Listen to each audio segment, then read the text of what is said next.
The Second Republic began on 14 April 1931 after the departure from Spain of King Alfonso XIII, following local and municipal elections in which Republican candidates won the majority of votes in urban areas. Though Alfonso did not formally abdicate, his departure from the country led to a provisional government under Niceto Alcala Zamora, and a constituent Cortes drew up a new constitution. The Second Republic in 1931 brought enormous hopes for Spanish workers and peasants, and in social terms some advances were made, especially for women. Prime Minister Manuel Azaña asserted that the Catholic Church was responsible in part for what many perceived as Spain's backwardness and advocated the elimination of special privileges for the Church. Azaña wanted the Second Spanish Republic to emulate the pre-1914 Third French Republic, make secular schooling free and compulsory, and construct a non-religious basis for national culture and citizenship.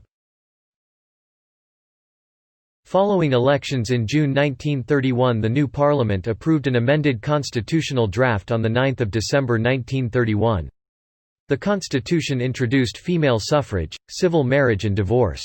It also established free, obligatory, secular education for all. However, some laws nationalized Roman Catholic Church properties and required the Roman Catholic Church to pay rent for the use of properties which it had previously owned. In addition, the government forbade public manifestations of Catholicism such as processions on religious feast days, dissolved the Jesuits and banned Catholic education by prohibiting the religious communities of nuns, priests and brothers from teaching even in private schools. The Constitution also made the right to property subject to the public good, such that it could be nationalized as long as the owner was compensated. The Constitution granted freedom of religion to all, including non-Catholic worship in Spain. Head of state was the President of the Republic, who was elected by an electoral college composed of members of legislative branch and elector citizens called compromisarios elected by popular vote. Legislature was in charge of a unicameral assembly. The General Courts Cortes Generales composed by members elected by popular vote for 4 years term. Popular initiative of law could be made at request of 15% of the country's citizens, with restrictions on the subjects to be presented.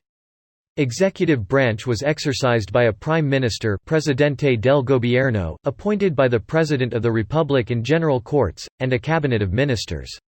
It was established a Court of Constitutional Guarantees Tribunal de Garantías Constitucionales, whose work was guarding the constitutionality of laws and settling disputes between state powers. It established the territorial division in provinces, and the possibility that those that had common cultural characteristics could be united to obtain the territorial autonomy as unified region through an autonomy statute, Estatuto de Autonomía. Although the Constitution generally accorded thorough civil liberties and representation, there was a notable exclusion regarding the privileges of the Catholic Church, which some regarded as crucial to prevent the forming of an expansive democratic majority. The controversial Articles 26 and 27 of the Constitution strictly controlled church property and prohibited religious orders from engaging in education. This was seen as explicitly hostile to Roman Catholicism, both by supporters of the established church, but also by advocates of church-state separation.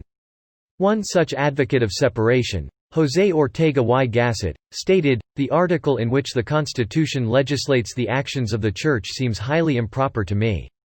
Pope Pius XI condemned the Spanish government's deprivation of the privileges of Catholics in the encyclical Delectissima Nobis on oppression of the Church of Spain.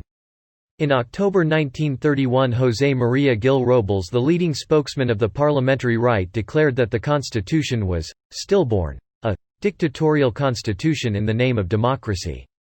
Robles wanted to use mass meetings, to give supporters of the right a sense of their own strength and, ominously, to accustom them to fight, when necessary, for the possession of the street.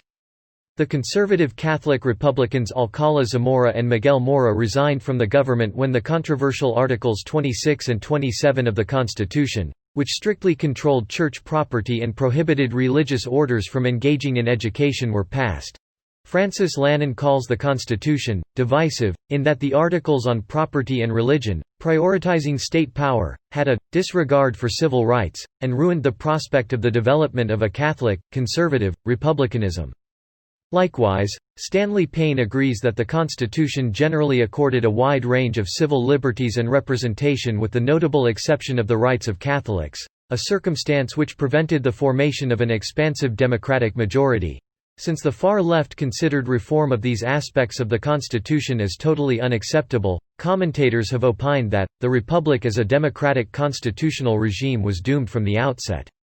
Commentators have posited that such a «hostile» approach to the issues of church and state were a substantial cause of the breakdown of democracy and the onset of civil war. One legal commentator emphasized that, the gravest mistake of the Constitution of 1931, Spain's last democratic constitution prior to 1978, was its hostile attitude towards the Catholic Church. The Spanish Constitution of 1931 attempted to secure religious liberty for religious organizations other than Roman Catholics, halting discrimination and persecution of Jews and Protestants. However, this freedom would be curbed by the Franco's dictatorial regime that granted the Roman Catholic Church the status of official religion of Spain and prohibited other public religious manifestations.